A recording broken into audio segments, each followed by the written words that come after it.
All right, it is book club time. And last month's book was this, Learning to Disagree. It's a very good book for leaders. Not all leaders. I have quite a few clients that are actually very good at handling disagreements and confrontation and those types of things. I have some clients that actually really enjoy confrontation and they create the disagreement and animosity at times. That is not true of all of my clients.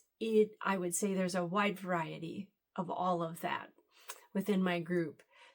One thing in particular is unconventional leaders don't avoid conflict. They really can't. They've been and handled conflict most of their lives. That doesn't mean they like it.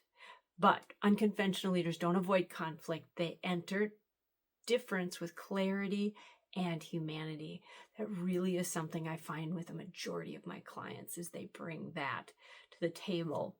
So this week's blog and other information that I have in the article really does a nice job of summarizing some of what the author talks about. I'm avoiding saying his last name because I can't say it well. It's John Inazu. I apologize if I've just slaughtered your name. It would not be first. That doesn't make it any more acceptable.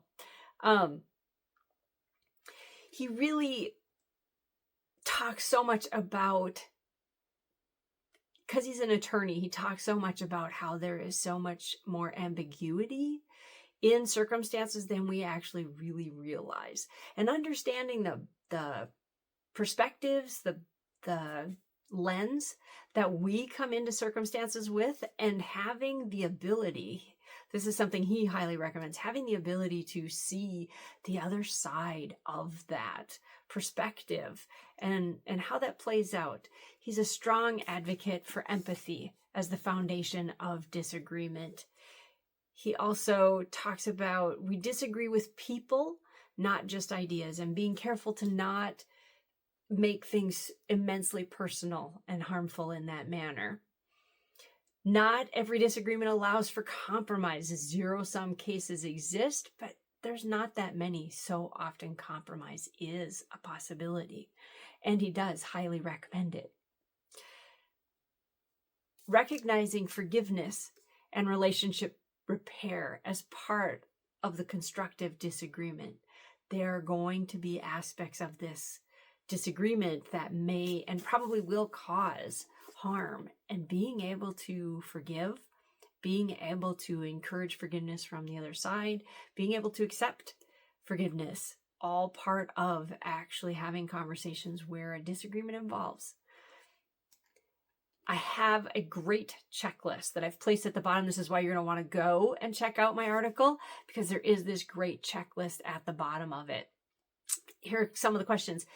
When you find yourself in conflict, have I clarified my own viewpoint? What do I believe? Why do I believe it? You need to know this from a leadership perspective. You really need to know this before you start opening your mouth or typing on the keyboard. Have I taken a moment to think it through the other side enough so that I could summarize it fairly? Like, could you actually summarize, well, this is what the other person is thinking. I can see where they're coming from. Have I chosen the right context, setting, time, place, relationship for this topic? Oh, I want to give some examples and I'm not going to. Have I opened with something affirming, shared values, relationship, past successes? Have I signaled, here's what I believe and here's what I'd like us to explore together? That's a very nice framing right there. I'd write that down. Here's what I believe, ... and here's what I'd like us to explore together. Have I acknowledged that I don't have full certainty where that is applicable and invited their input? Isn't that a nice idea, to invite their input and engagement with what you're working on? Have I planned a relational follow-up? The conversation doesn't end when I speak. Keeping that in mind, immensely valuable. Have I asked, what might I be missing about you, your experience, or your view?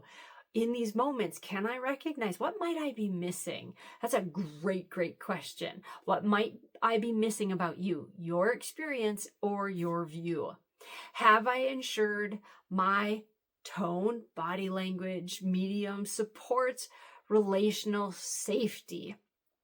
Venues purely transactional, thinking about where and how you have these conversations, especially really loaded and heavy disagreement types of conversations.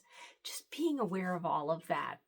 So that's my really big tip from reading this book, is just being clear and being able to ask those types of questions before you get engaged in anything that might create a conflict or might be a disagreement.